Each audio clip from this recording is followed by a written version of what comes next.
2025లో మొదటి వైకుంఠ ఏకాదశి ఎప్పుడు?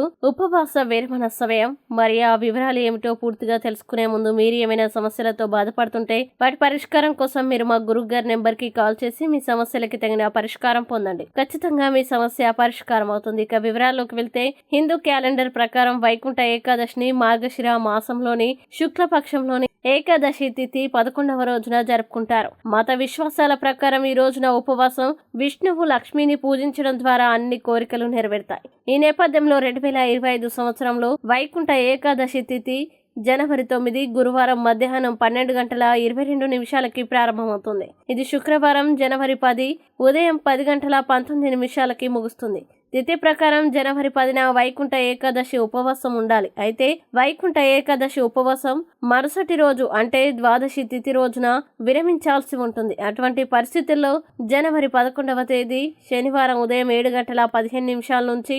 8:21 వరకు ఏకాదశి ఉపవాసం విరమణకి శుభ సమయం ఉంటుంది. శుభ ముహూర్తంలో ఉపవాసాన్ని విరమించడం వల్ల ఉపవాసం చేసిన పూర్తి ఫలితాలు లభిస్తాయి.